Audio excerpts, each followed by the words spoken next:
What was that, Corey? Yeah, Corey, you. What was that? That was like the flash frame in Fight Club where there's a penis. God, there's 3 other people. My computer lagged. He's rusty because I haven't been doing it for 2 weeks now. Well, you sit in the rain at a graduation, so you lose all your skills. Yeah, my wife saw, by the way, the viral video that went out about the one like 10 miles down the road at that graduation that same night, just like making the kids sit in a driving rainstorm. Yeah. Oh my God. Yeah, it was insane. I don't know if they started later because it never rained that hard on us where we were. I mean, don't get me wrong. Whatever rain stuff I was wearing became irrelevant at that point. But, yeah. Why was the viral video that we saw, they had this social distancing? My wife said that they just wanted to take up the full football field. And I was like, what? Why? Yeah. The way we graduated on a football field is you lined up, there was 100 chairs from like 30 to 30 lined up in like 3 rows. And that's how you graduated. Now it's every 5 yards a chair, and like every chair is 5 yards separated, and there's a giant grid on the football field. And it's like, that is the dumbest thing I've ever heard. The person, they said the person that planned that graduation got fired. I graduated in a gym, so. Yeah, we graduated in a field on the stadium. We were behind the stage. We were in like bleachers, like with risers and stuff. It was like crazy. We were crammed in there. There's 450 of us crammed into these chairs. Like I'm sitting here like this, Yeah. Like with mine, we were on the football field and the audience was in the bleachers. But of course, it was in Minnesota, so it was like 60 degrees out or 55, and 95, and I felt like I was sitting on the sun. In high school, I graduated number 52 out of 104, so I was right in the middle. You were the midpoint. Yeah, you were right in the middle. I was like, went to class like 14 days my senior year too. Jesus, Steve. I played football. It didn't matter. I just had a note, went down the field house. Okay. Remember, I went to school in Mississippi. This isn't hard. I mean, it's not like it's surprising. Yeah, it's like, oh, do you know algebra? No, but I do know how to get out of class.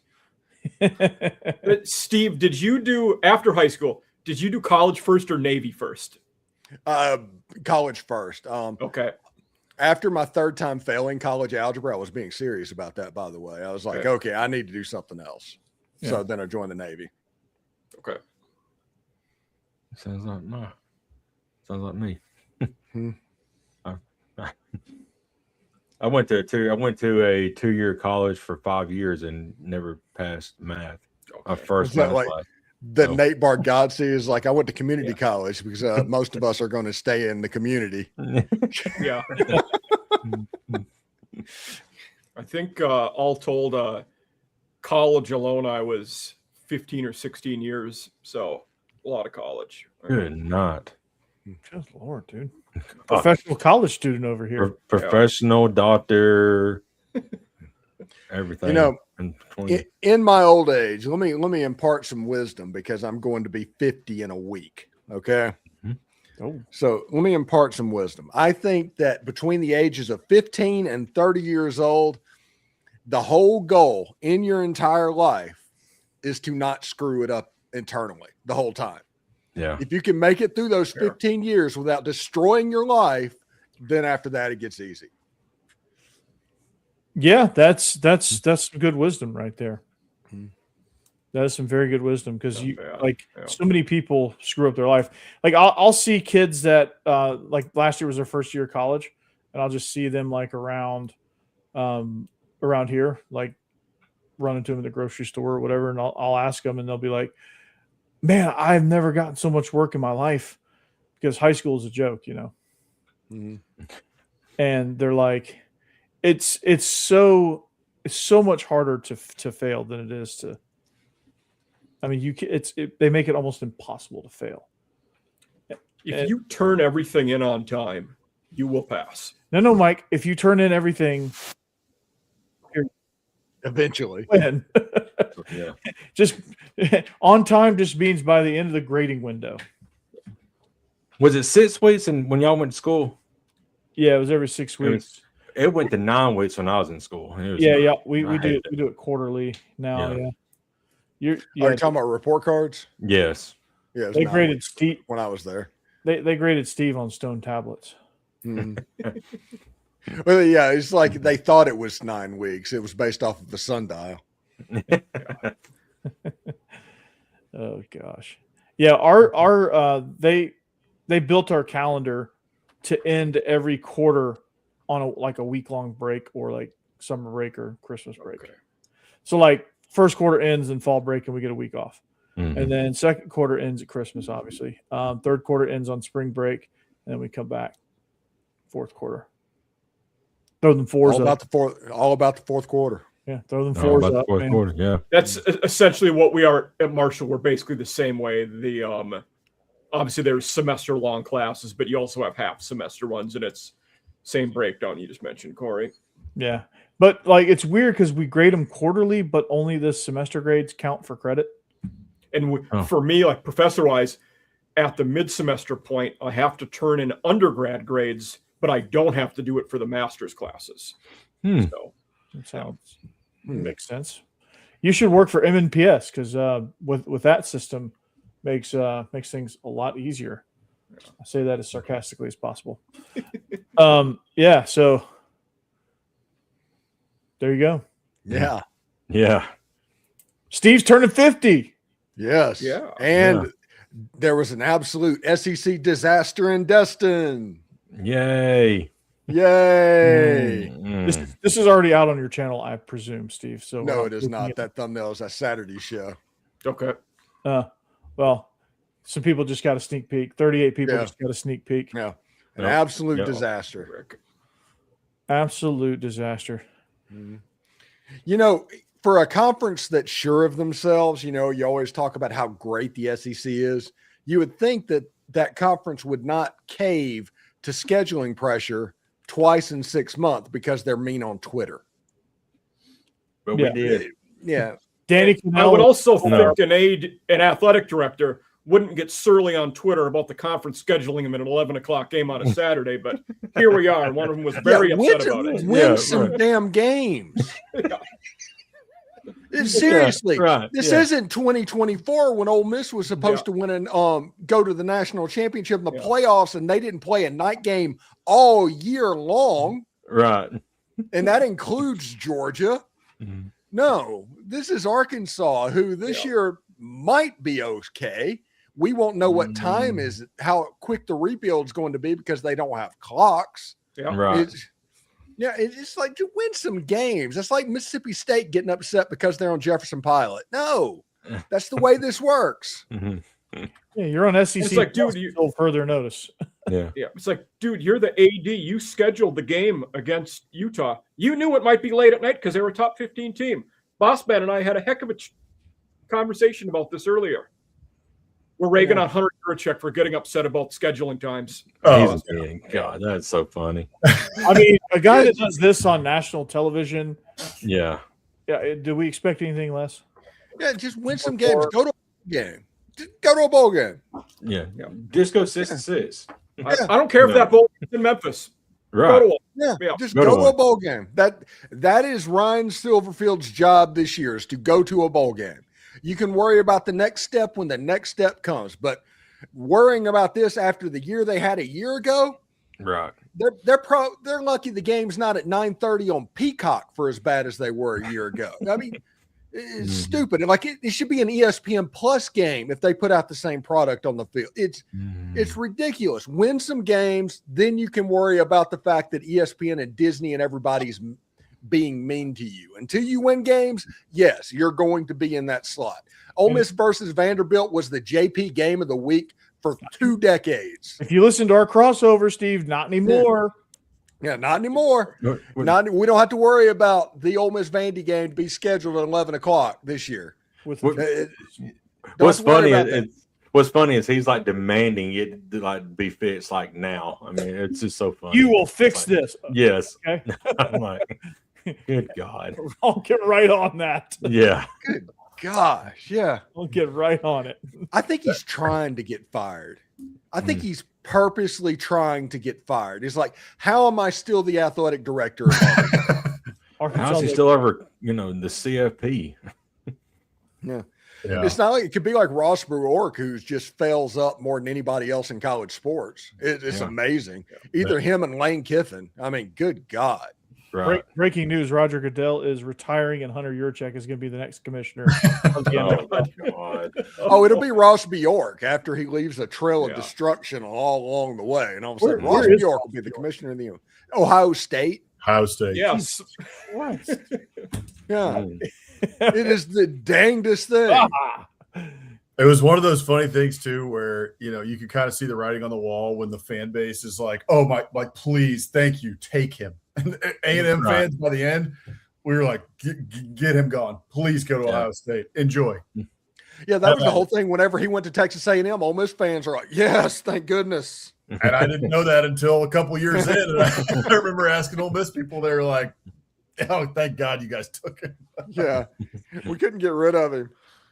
So you have a soft spot in your heart for Ohio State now, don't you, boss man?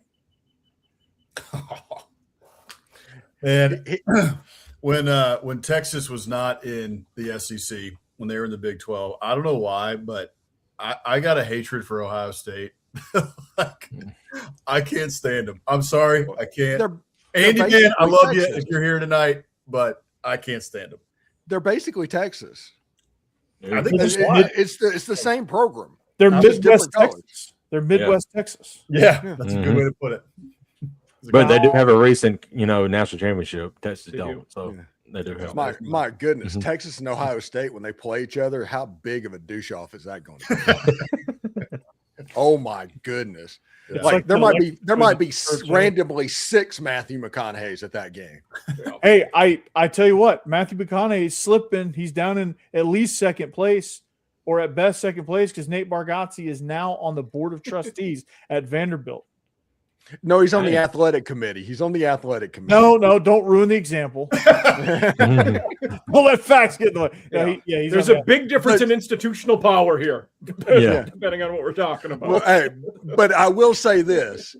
Nate Bargatze was like, wait, I could be the celebrity fan for Vanderbilt right when they're being good. I'm going to take that. And he has gone all in. It's amazing. Yeah. Genius. McConaughey is he's reeling right now. He's the minister of culture, Corey. Yeah, he better minister some culture, or Bargatze's gonna. All right, man. All right. You see what Tech did today? Huh? You see what Texas Tech did today? I did, yeah. Joey. Cody Campbell said they offered to buy out Texas's opener, and they'll pay for it, and they'll buy out their own, and we can play each other the first game of the week. And I was like, oh man, we got a good old fashioned Texas fight going on here now. Oh my goodness, I did see that. Now that should be like a scene out of Landman or something. Yeah. Oh my goodness, yeah. Of course, it's not going to happen. On Landman, somebody that went to Lubbock and Texas Tech goes to somebody from Austin to, update things. So it's not quite the same thing, but Texas Tech is rich. Steve, when you were shooting Landman, did y'all have this story arc in the script? Man, I love the fact that it's like somebody at Texas Tech watched Landman and was like, "Holy crap, we're rich." Yeah. And that was like it just clicked. Yeah, it's amazing. I hope it happens, but I don't think it will. Texas is too worried. They don't want to lose. They can't lose that game. Oh, they couldn't now, and I think Texas Tech knows that. That's the reason they're putting all the pressure. Although, Brendan Sorsby would probably lay a hefty amount on the fact that Texas Tech would lose that game because they don't have a quarterback. That's what I was going to ask. Who's going to be the quarterback for Texas Tech? I get why Texas Tech is applying the pressure, but it's also a big gamble on their part because they're unlikely to have Brendan Sorsby. You don't think Texas would say yes, but what if they do? Yeah, right. Exactly. Oh, okay. We'll beat you by 2 touchdowns. Like, have at it. You want to talk? Let's go. Yeah. To answer your question, Jake, it'll either be Hammond, who was the backup last year, or Kirk Francis started at Tulsa. Oh. They also got him in the portal, so they weren't putting all their eggs in one basket, I guess. Okay. Yeah. They were hedging their bets. Oh, there you go, Corey. I generally don't like the odds of Texas Tech doing anything this year. No. It'd be tough. Not without Sorsby. Yeah. No, July. Look at what do we got? A couple days. June 1st, we'll know. Yeah. But What do you think the Texas Tech over/under is going to be? Oh, 8. Yeah, actually, I think that's right. I think it would have initially been probably 10.5. Now I think it goes to 8.5. yeah, I think so. I agree. Do you think Brendan Sorsby knows all the answers to this? Probably. Probably. yeah, he does. Yeah. He needs to make friends on the team, and the quickest way to do that is to obviously bet on them. That's his defense. That's a good point. Yeah, I'm sure he was already doing that. Mhm. Yeah. Did y'all see the report on what all the stuff that he was betting on?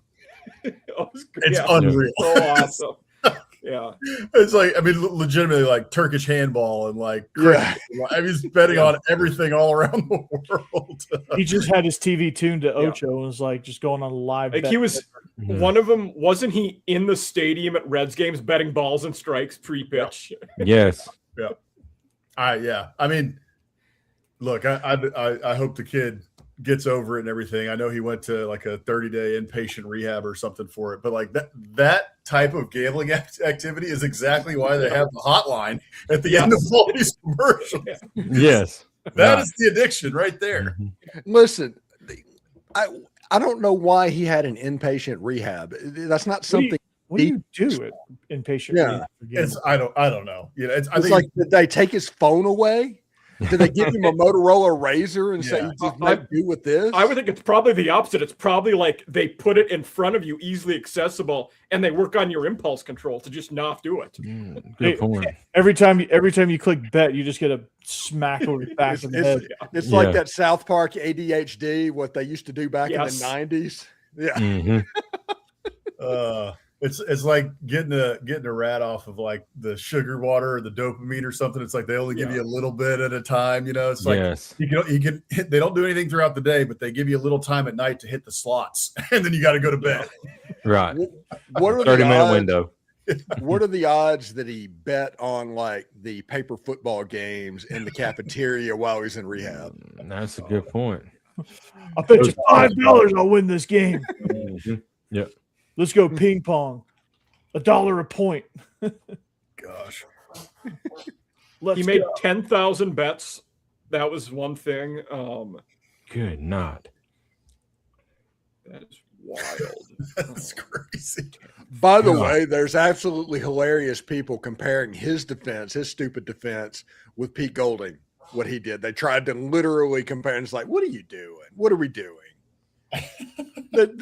There's no way that Brendan Sorsby is going to play another down of football. I don't even think pro football at this point, because that is something you can't have on your roster. That's an integrity thing.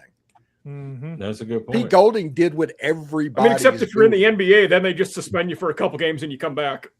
Well, unless you're what is his name? Tim Donaghy, the basketball official. Oh yes. Yeah. He got coached. Oh yes. But he was like involved in the racketeering. He was like mobster gambling, like that stuff. Yeah, dark. Like actually fixing games and Like point shaving. Point shaving, all that. By the way, an I think the excellent people in his documentary. yes, Steve. An excellent documentary is the Boston College playing for the mob, 30 for 30. It is. Mm-hmm. And it's about the main characters that are actually later a part of Goodfellas taking part in that. So it's pretty good. Check that out. Mm-hmm. Yeah, it's like the whole Big East. Like they just ran rampant in the Big East. And these people, like the people like in his racket, like were not just doing it. I mean, they were out cracking knees if you didn't pay on time and stuff. Like they were in. Yeah. Same out in Vegas with UNLV back in the who was that? Oh, Tark the Shark. Tark, yeah. Tarkanian, biting the towel. Yes, chewing on the towel. Man, they I will say that UNLV team that won the national title the next year got beat by Duke, and that UNLV team was so good. Oh my goodness! Grandmama, Stacey Ogman. Who else was on that team? Anderson Hunt. Yep. Oh, God, yeah. And one more. Let's see.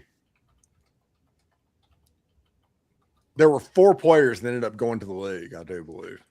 I will say, in all of the sports books I've ever read, it's Michigan, I think. A book called As You Would Run and Rebel. It's the biography about Tarkanian. One of the better sports biographies I've ever read. It's fantastic because it talks about him and like how UNLV was nothing, but it also gets in like his family history of like escaping the Armenian genocide and stuff. So very cool. Okay. There's a show on HBO about the birth of the Lakers. And there's just a little throwaway piece when they're trying to find a coach and they go try to get Jerry Tarkanian. Mm-hmm. And then they think they have Jerry Tarkanian, but somebody found a body in Jerry Tarkanian's trunk. Oh, God. Because of what was going on. So Tarkanian stayed at UNLV. Yeah, it's a weird thing. I don't know how true it is, but it was one of those things that happens. It's like, yep, I'll stick around. No big deal. I don't need the Lakers that bad. Yeah. And then they got some guy named Pat Riley, so I think they were okay. Who was the Riles? The second coach, the person they hired was Paul Westhead, who was the Loyola Marymount guy from back. Yeah, the Guru Go. Yeah. Yeah. Paul Westfall, I think is what his name is. Y'all didn't know this was West Coast Conference After Dark, did you? No. Yeah. That's what it turned into. Which, if it was West, it wouldn't be After Dark if we were on the West Coast either. Yeah. It's still light up there. Dinner time with West Coast Conference. Yeah. That show, though, it was so sad that it didn't go to 3 seasons and finish out. That show on HBO about the Showtime Lakers was awesome. Is that the one where Adrian Brody played Pat Riley? Yep. Yeah. Yep. And it's a great John C. Riley played Jerry Buss, wasn't it? Buss. Yeah. He played Buss, and then Jason Siegel. Yeah. He played who did he play? Did he play Westfall? I think he was he played Westhead. Yeah. Yes, you're right. Mm-hmm. And then And then Jack Kent Cook, the guy who also owned the Redskins, he was the guy who is the caddy in Caddyshack. Oh wow! When he was younger, he played Jack Kent Cook in the movie. Really? Yeah. Like the main character caddy? Yes. No. Yep. Because he's the one in the when they're having dinner with Magic, he says the off-color comment to then Riley, yeah, we're all boys here. Yeah. That's cool. Yeah, everybody, it's the last week of May. So if you're expecting a deep dive, you're probably not going to get one tonight. I just at this point in the year, that side column is just kind of a suggestion. Yeah. We really on point 4. But we start with the rails, and then we talked about SEC meetings in Destin already. Yeah. So SEC versus Big Ten. We talked about that on the SEC Squad show that is out right now on the Locked On Network. That the SEC's just figured out how to be manipulated by the Big Ten. Yeah, I think he got a wedgie. Yeah. It's one of those things. Yeah, if the SEC is like, oh no, 8 conference games. If the Big Ten knows that they yell 9 enough, the SEC will just randomly change with no benefit in return. You know what'd be cool? What's the Big Ten commissioner's name? Tony Petitti. Tony Petitti. All right, Tony Petitti and Greg Sankey. There's this new league. It's kind of like what Dana White did with the slap league, you know? Oh yeah. But it's based off rugby. And like it's basically one guy, it's 1v1. One guy's the ball carrier, and they start like 30 yards apart and they run full speed into each other. I saw that happen in like 8-year-old football on the internet already. Yeah, it's big Samoan rugby dudes just destroying each other from like 30 yards apart. That's what Greg Sankey and Tony Petitti need to do to settle this debate. They just it's basically one-on-one Oklahoma. Yeah. That 7-year-old getting flattened. Yeah. In that Twitter video. And just randomly I think about that because I mean, literally the back of the head was the first thing hit the ground. Everybody's like, oh, whoever the coach is that put that in needs to be dealt with. And I was like, yeah, personally, yes. Yeah. Normally I'd go, okay, that's some soft stuff, but it's like, yeah, no. That would be like say, hey, Steve, run full speed at Terry Tate. You know? Office linebacker. Yeah. I told you to put a cover on that TPS report. Woo, woo.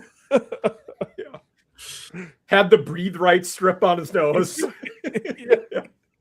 Yeah, I wasn't expecting a Terry Tate. Hey, Janice. Were you? That's good stuff. I mean, I love those commercials. I bring them out every once in a while still. Felcher and so, yeah. Oh, my God.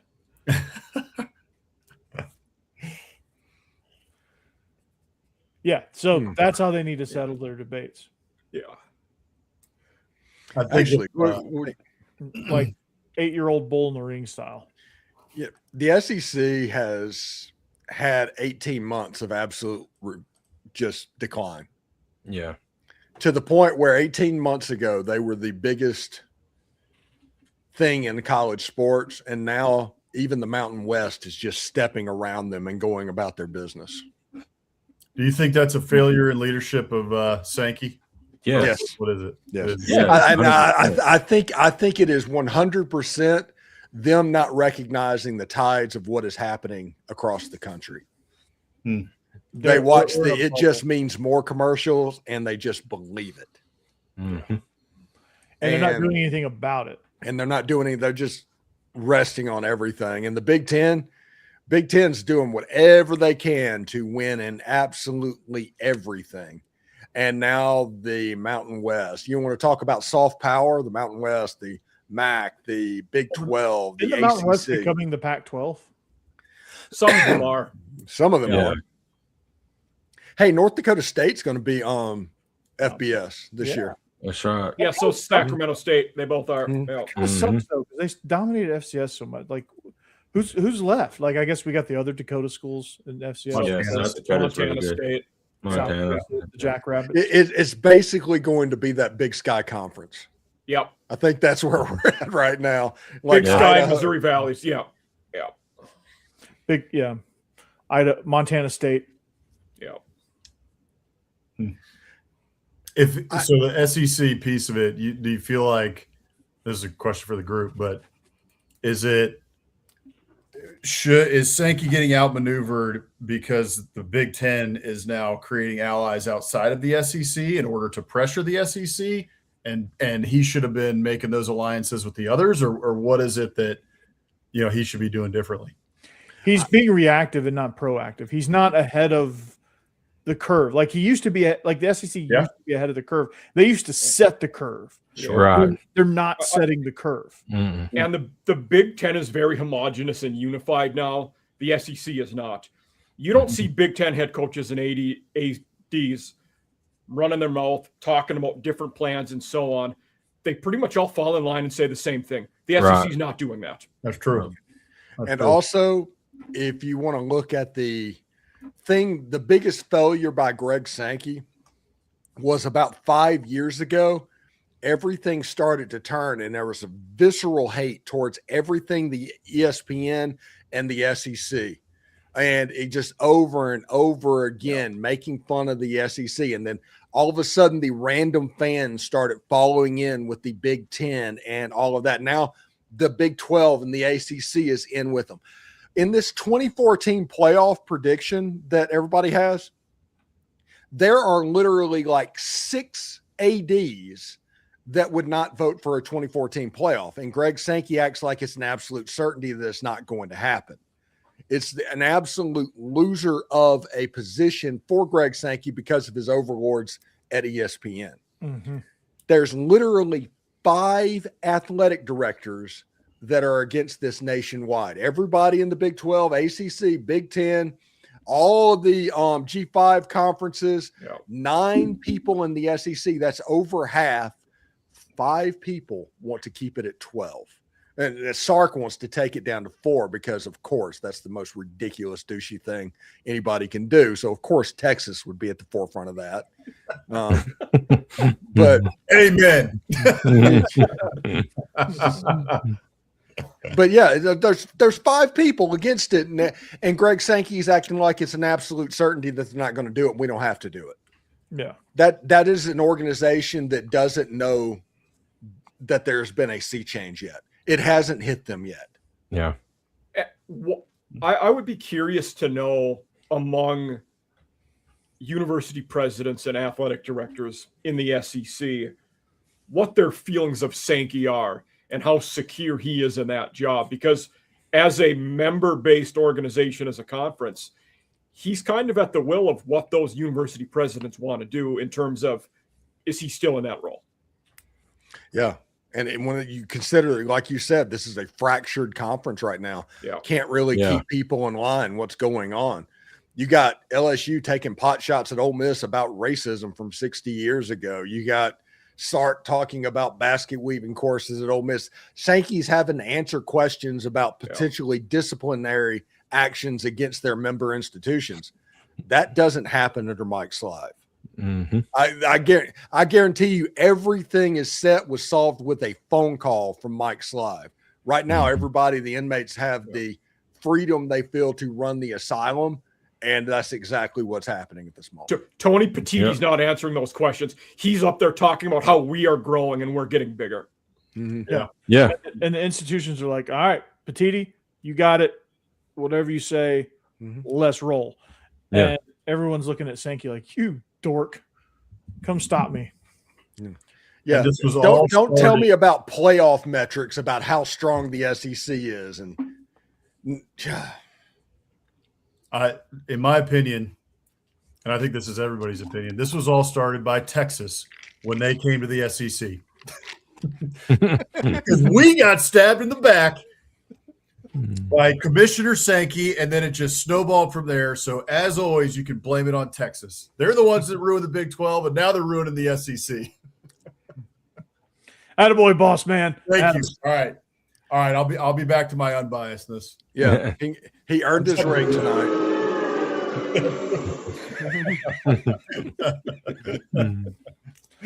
Steve, there's a comment. I don't know. For some reason, I'm just a glutton for reading comments. There's a comment in the squad shows from Ballistic Bevo. Yes, he comments on my show specifically. Yeah, he's a big fan of yours. Oh, bring him in here. What's he mad about? He just hates Steve. Oh yeah. I mean, he's like, I bet he would say right now, anybody who eats peanuts like it's a beverage is a dang douche. He made a comment about the academic situation at Ole Miss, and everybody at Texas should know, doing all this, how great it is. And it's like, Texas should ask for a refund if you got a degree from there. And great so, point. Yeah. And he said on the squad show, he's like, is this Ole Miss guy, is podcasting his main career, or does he have a day job that requires actual skills? Golly. God, like, damn, Steve. Yeah. Oh, goodness. Your comments, Steve, they're so good. Oh, yeah, it's fantastic. I don't even read them half the time anymore because the LSU people just go in there and just spam it. Oh, yeah. Most of what I look at when I read through them is just people. It's the Tiger Bait and all these like obvious LSU names in their usernames. Like, oh God, yeah. And they they don't disappoint. They go. They go in on Steve. Yeah. It's but they're also probably some of your most devoted listeners too. They are. Yeah. Making you money. Mm-hmm. Listen, love the hate, man. Have you watched? Have y'all seen Private Parts? Oh yeah. Big Vomit. Yeah, Jake. I was reading the statistics of what was going on, and he's like, the average Stern fans listens for like 55 minutes. The average Stern hater listened for like an hour and 7 minutes, and that's kind of where we are at this point. Okay. It's about Howard Stern, Jake. Do you know who that is? Mm-hmm. You actually watch him on E. Oh, yeah. On late at night. Mm-hmm. Yep. He used to be a really good, Yeah. channel back in the day. Oh, the soup was fantastic. Mm-hmm. Yeah. She's famous for having a big ass and a sex tape. Must be talking about Kim Kardashian. Bingo, Jake. Bingo. Mike's like, I stroked my beard. Yeah. Yep. Professor Mike over here with his graduation garb. Mm-hmm. Well, it usually is the Marshall flag, but one of my coworkers, he was visiting the French Open this week and wanted a picture with the Marshall flag in Roland Garros. So Okay. got that, and I should have the flag back within a couple weeks. Nice. All right. There we go. Yeah. If you get it back, he might. He's like, nah, screw this. I'm keeping this. Yeah. Yeah. Sorry, Mike. You're No, I see him in too many meetings. He'll give it back. gonna Did break. y'all see the Cody Campbell response earlier? Some guy responded to Cody Campbell saying that he would pay the buyouts of ACU and Texas State, called him an idiot, said you'd negotiate with Ohio State if you actually wanted to do it. Cody Campbell responded, he goes, at Texas football, they have a $48 million roster, so it shouldn't be a problem. If you guys are scared, just say it. Great clap back. Mm-hmm. Love it. God. Yeah, like I said, Saban doesn't need to be anywhere near Sankey's. No. We need a The business dude doing leave this. him Yeah, on- not Yeah. a football dude. The Yeah. CAA stuff that they pulled at the end of November about Lane Kiffin means that none of those guys need to be anywhere near this because they can be bought. Mm-hmm. And I firmly believe you need I'll use Petiti again with the Big Ten. He was the COO of Major League Baseball. You need a business guy more than a sports guy at this point running these conferences. Yeah. Sankey's he's more legal, right? Isn't he a lawyer? That was his background. Yes, Hey, he was something- a JD. I'm almost positive. Yeah, I think he was legal. Yeah. He was a Syracuse guy, I know. That's interesting. Grad school wise. Yeah. Apparently, it is Hate Texas Day. Is this Robert a Cox said, Oh. apparently, we are in full Hate Yeah. Texas mode, which I'm here for. Awesome. Sounds good. I am pro Glenn Powell over Matthew McConaughey. But can we Amen. want an odd number of teams? So are we trading Texas for Notre Dame, or what's he asking? No, he just made them both. just Just take put it it out independent. Yeah. leave it. They're We both can't have an odd number like the ACC. know what? Bring in Oklahoma State and bring back Bedlam. There you go. I feel like bad idea. bring in Okay. Clemson. Everybody loves to hate Clemson. That would create a whole bunch of Oh, Only if Ole Miss Yeah. can be their permanent rivals. Yes. Especially with No, Bad Boy talking trash. I rarely have a strong stand. The Gamecocks, that would be our permanent rival, and I would be all here for it. for sure. Yeah. yeah. But I mean, just think about that. I that's why I've wanted them to come in. It's just because, man, it would be. Because Texas and Notre Dame, Yeah. have them marry each other. You guys hang out in independent land and have fun. I'd also bring in Louisville, give Kentucky a permanent rival. Oh, That'd be a good one. actually, you know what? No, Bring in Florida State. not Louisville. Bring in Kansas, so that Kansas and Missouri becomes an everyday thing. Border Every war. It day. is one of the That would be underrated great. rivals. Yeah. Bring it back. Yeah. That game was a fun game.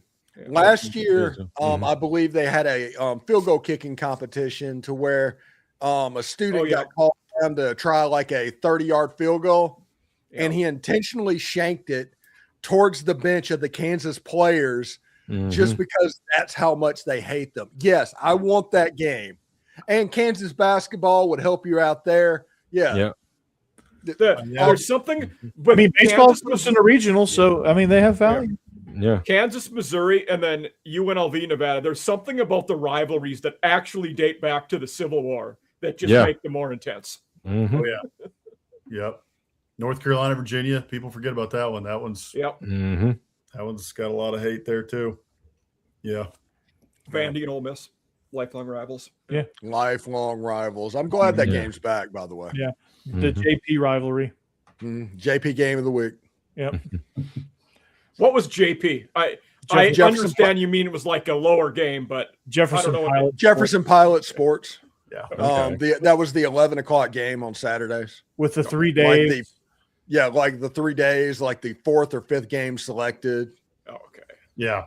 It's basically the 11:45 SEC Network game. Yeah. Okay. That's back in the day. Tells me all I need and it to know. became Lincoln Financial Sports And then whenever they grew. Okay.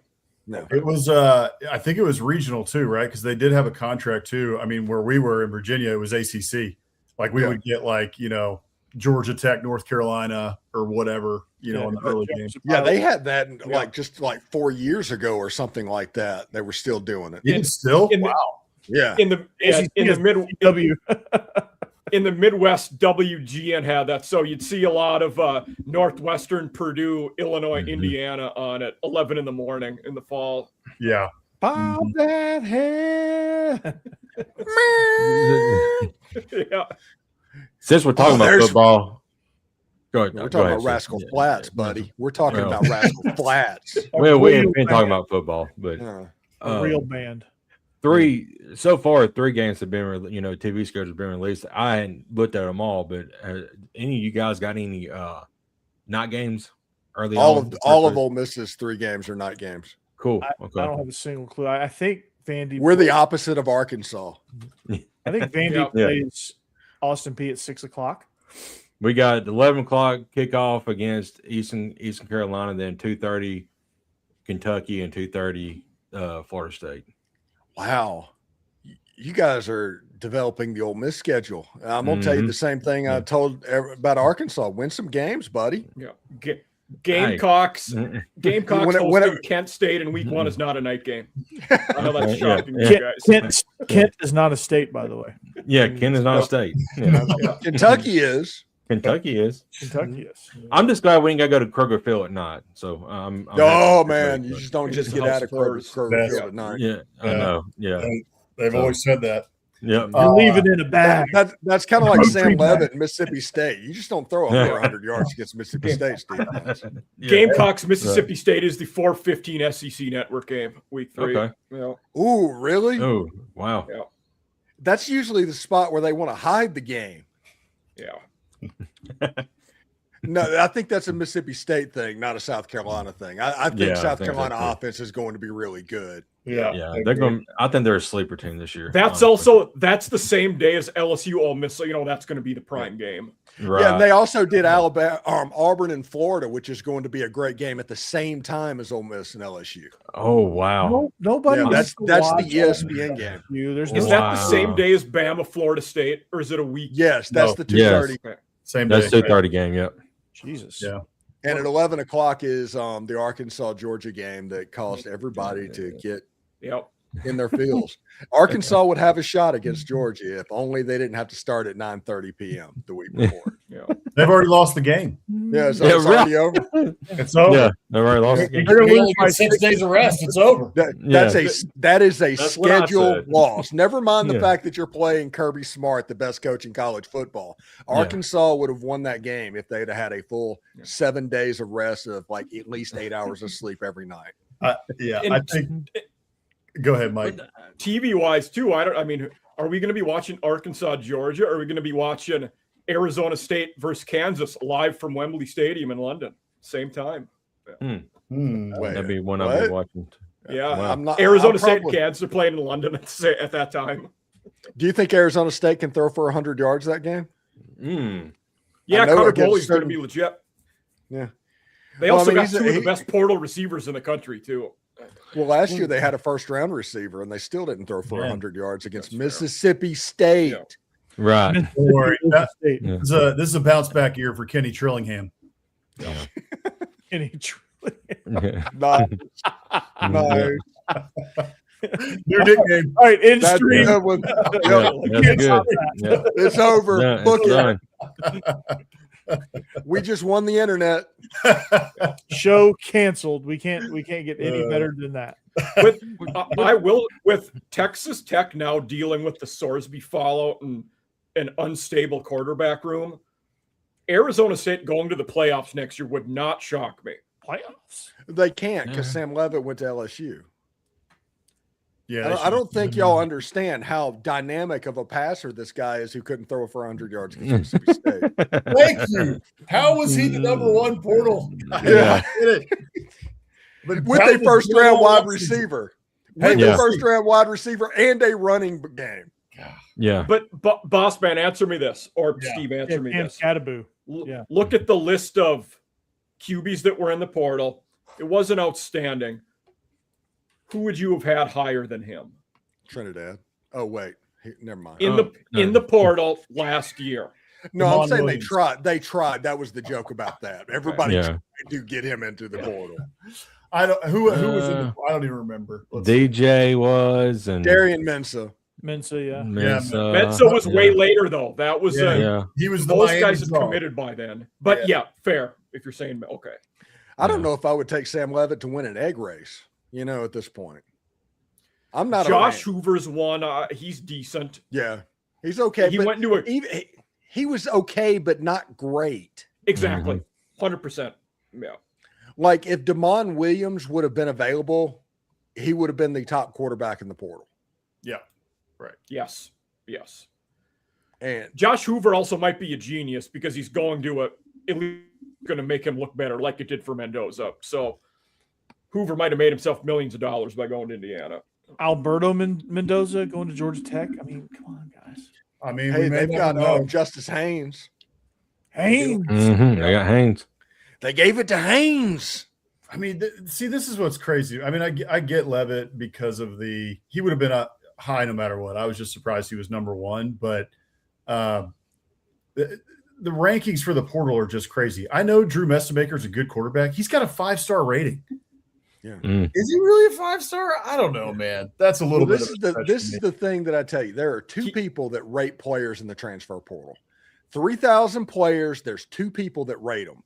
Wow. Therefore, they don't know. Yeah. They're just putting Good it down, point. looking at it, boom. Yeah. Yeah. Messemaker does have a leg up in that he knows the system. He's following the head coach. Well, that's true, So, but even if he decided not to, maybe he's a 5-star going to Oklahoma State, but is he really a 5-star if he ends up going to Kansas or something? Probably not. Yeah. Well, it's like, look at Prince Will Amamielin. Everybody knows Prince Will Amamielin. Went to LSU. He's ranked in the top 10 in the transfer portal. Why? Likely because last year he had 9.5 sacks, but that was 9.5 sacks over 15 games. That was about a half a sack per game. So if it was a normal regular season, he would have about 6. That is not a top 10 player in the transfer portal. Right. And he dominated against Tulane. I think he had 3 of those sacks against the Tulane Green Wave. Speaking of transfer portal, guys, the situation in Tennessee. That's interesting. Yeah. It also wouldn't shock me if Austin Simmons ends up being the best transfer portal QB. I think he's gone to a pretty good situation for him. I didn't think about that. Good point. That is one of the elite running backs in the country too. Yeah. Well, we don't know about elite running backs in the country right now with Missouri because of what happened. Yeah. I mean, is he going to be? It sounds like he's going to be healthy in time, but Elijah Drinkwitz said we don't know about the football at this point, but the recovery is starting. Yeah. Okay. So there's still plenty of time, but I have to, if he doesn't practice in the fall, even if he goes in a week or two later, I'm not putting on him to run for 1,500, 1,600 yards because it's just not, it just doesn't work like that. He needs to be a day one player and participant in practice for me to say, okay, he's going to be okay. If that wouldn't have happened, he would have been absolutely probably one of the best bats in the country. Him and Lacey Q1. Q1 for sure. 1A, 1B. Yep. You can put him in whatever order you want to. I mean, it's Jaden Bob's really good too. Yep. What I don't know if I've heard this or not. Do you guys know what the injury is? Is it like lower body? Did he get hit in the leg or something? Ahmad Hardy? Or do we not know? He got hit in the Wasn't it abdomen? I thought it was lower back somewhere down there. That's rough. Like hip area, but like I heard it hit didn't it hit mostly meat? Yeah, he made it through. Now remember this before the football season last year with Ole Miss, they had like 3 players get shot. Right. Everybody forgets about that. None of those players actually really contributed. I mean, it messed them up for the whole season. Now, granted, that happened on like July 15th. So there's a time factor at play. But yeah, whenever that happens, those things don't heal quickly. It's not like a sprained ankle. Oh, yeah. My only thought was like, okay, say it doesn't get bone or something, right? And you miss and you get hit up here, or up near the shoulder, and it doesn't hit anything too crazy, in terms of what you need to be an effective running back. Everything is like from abdomen down. You know what I mean? Now you need your shoulder to get into somebody every once in a while, but yeah, I mean, I think the problem is muscle atrophy. Right. Yeah, because you're going to be down. Even if that happens, you're down for 2 or 3 weeks. So you're going to be conditioning well behind the 8 ball. That's a good point. Mm-hmm. And you got to get strength back. You got to get confidence back. And even though it didn't hit anything major, fortunately, the unfortunate part is it's still those things, they wreak havoc, and it's just tough to come back from. Yeah, I think the one of the best thing that Elijah Drinkwitz did to get him back was to get him into a Missouri hospital up there. Just go ahead and move them up there, and the recovery was happening there instead of in Jones County, Mississippi, because Laurel, it's a 15,000 or so, population town, like 30 minutes from Hattiesburg, but none of those are real big systems. You have to go to Jackson for that. So just get them to Missouri and do it there. Where they have a med school, big infrastructure with that. Yeah, just that was a smart move. Fly them up to Missouri, and I guess when they figured out it wasn't life threatening. Yeah. That's good. Well, yeah, no, I want to see him at full strength. Another one in terms of quarterbacks that could end up being the best one in the portal. I mean, he's still got the talent, man. We'll see what happens. But DJ Lagway, I know nobody's thinking about it. Nobody's thinking about Baylor, but he's not right. It has he's got everything you need to be an incredible quarterback. And look, we've seen it. We've seen it bust before. We saw it last year with Jackson Arnold, former 5-star, who just didn't do anything. But wait, what are you talking about? He's at Ole Miss right now. Yeah. Yep. Yeah. And Dan Mullen's going to fix Jackson Arnold, obviously. Right. Yeah. Quarterback fixture. Mm-hmm. And for that offense at a G5 school, G6, Jackson Arnold probably is going to do okay there. He's probably going to have a good year. Yeah.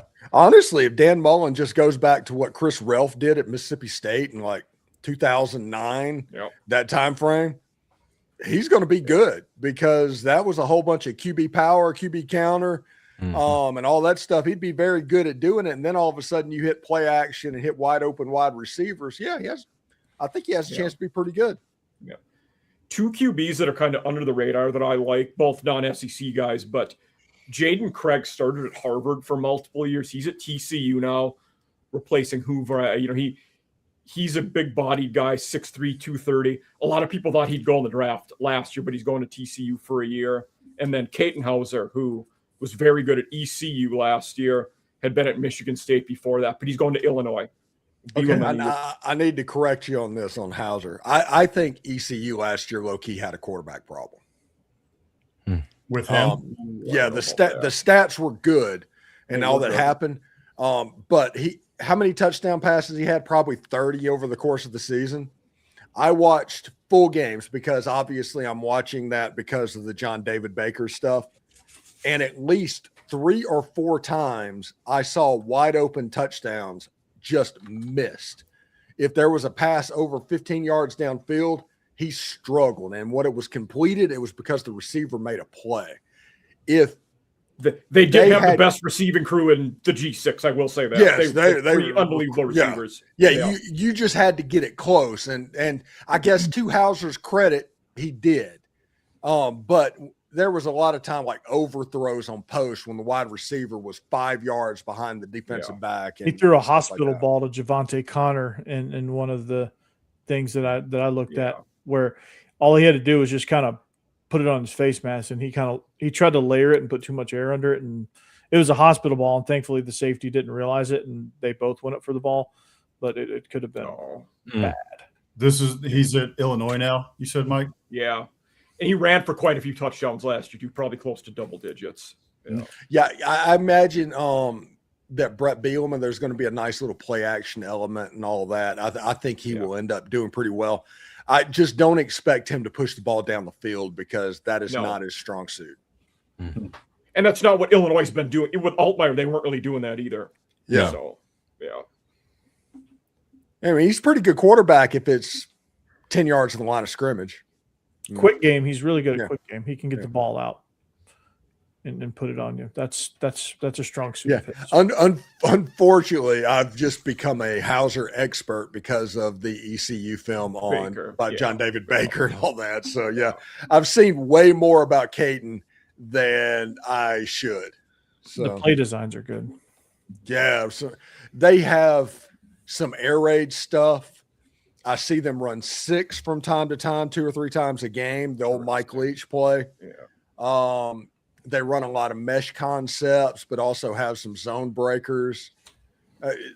There's some good stuff on top of what Jeff Levy did at Ole Miss and what Charlie Weiss did in 2022 and 2023. So, yeah, there's a nice, healthy thing for John David Baker at Ole Miss. I'm excited.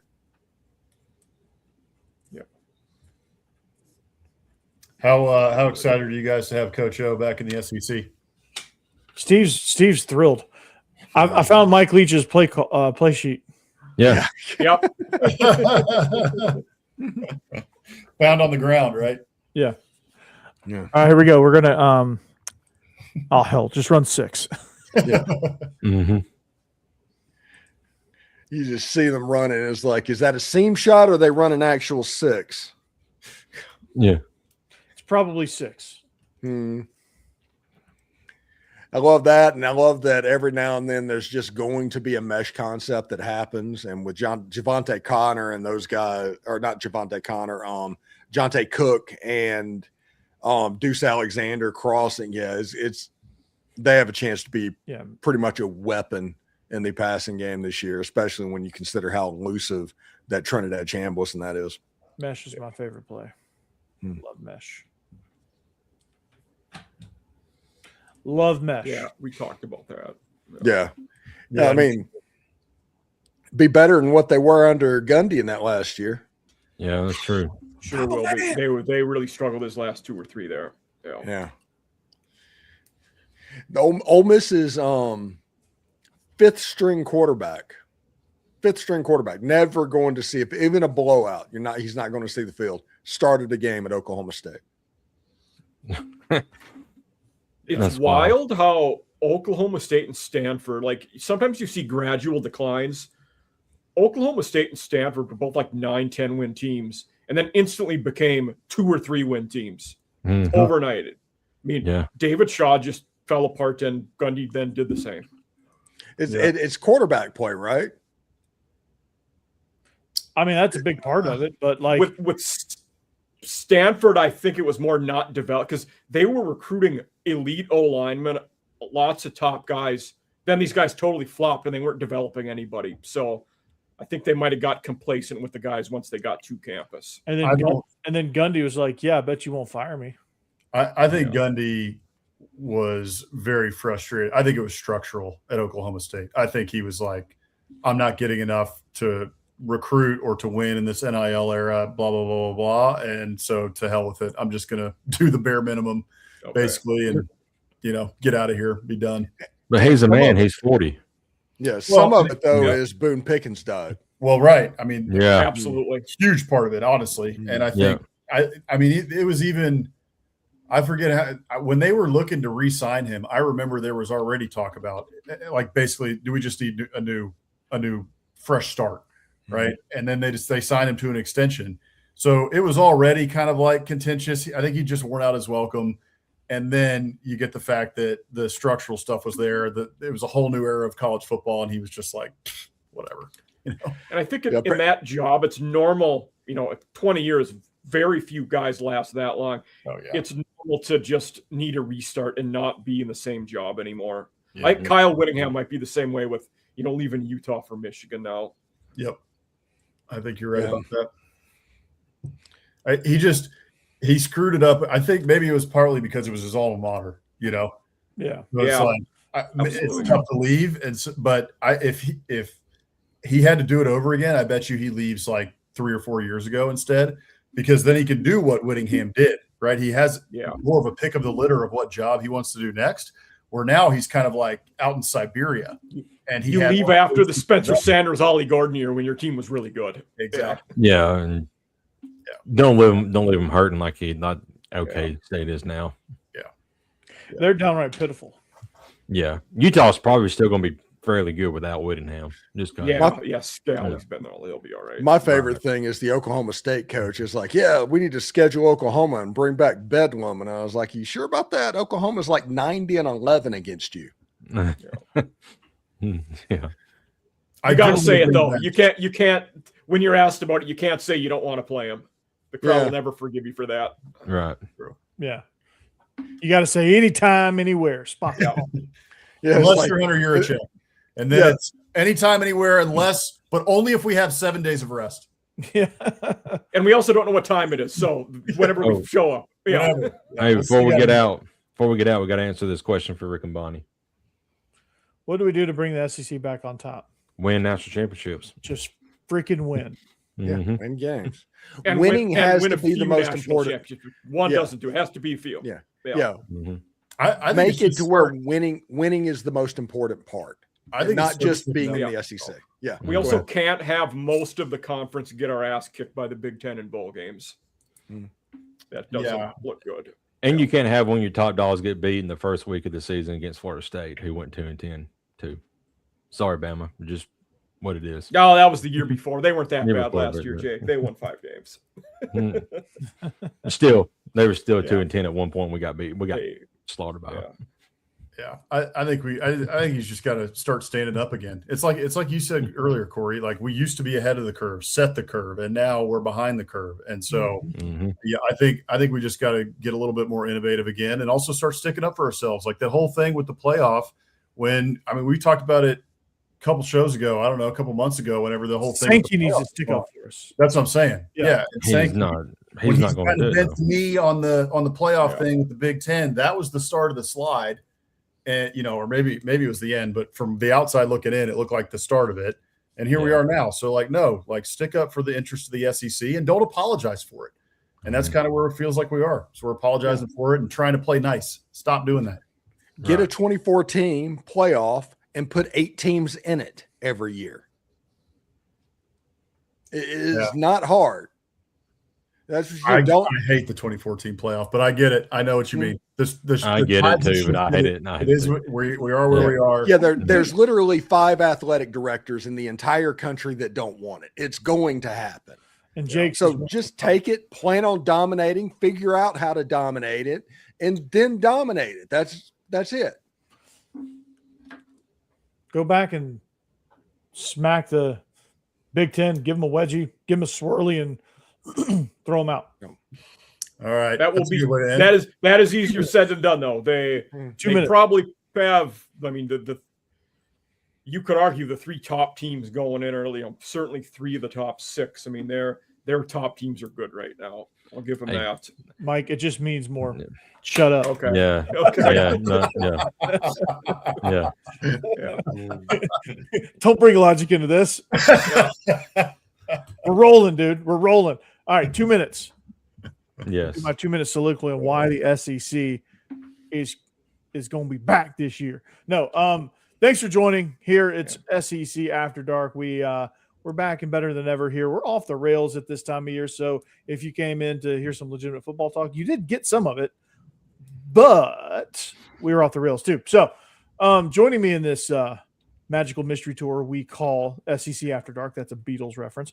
Mike Huseman, off-season After Dark, and a regular contributor to the Locked On Ole Miss Everydayers Club and a regular contributor to the Locked On Vandy podcast.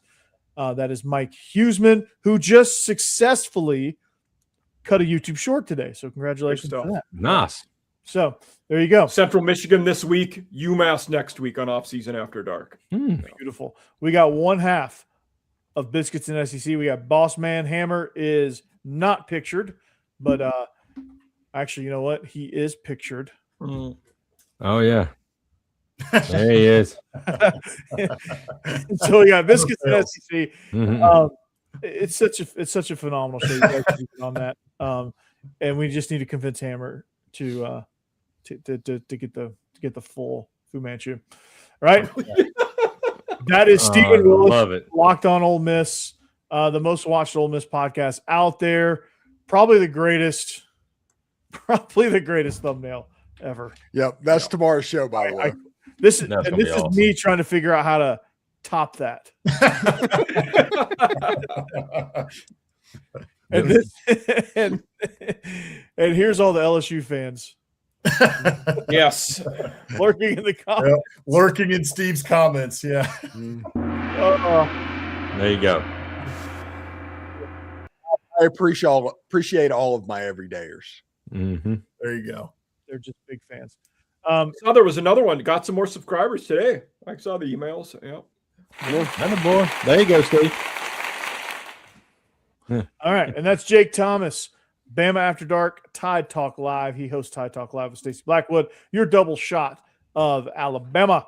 And I'm Corey Burton, locked on Vandy. And together we bring you the greatest show of all time, SEC After Dark. So until next week, we'll catch you here. Nope, don't care. We can discuss that next week. Be back. We'll get to Yeah, that that's next good week. next week. No. Yeah. No, just go to 24. Let's just do it. All right. Yeah. Do it. The FCS has done it for 2 decades. Yeah. Let's go to 5. Let's go That's to like Sark. I'm okay with 2.78. Yeah. yeah. You Um, can only bring a third yeah. of your team. So yeah, Bam After Dark, Jake. Yep. Rick and Bonnie is right, Jake. So until next time, go Dogs, anchor down. Gig 'em. Roll Tide. Whoop, whoop. Put the Braves back on Potty. TBS. Yes, Mike. Yes. Agreed, Mike, in Mhm. stream.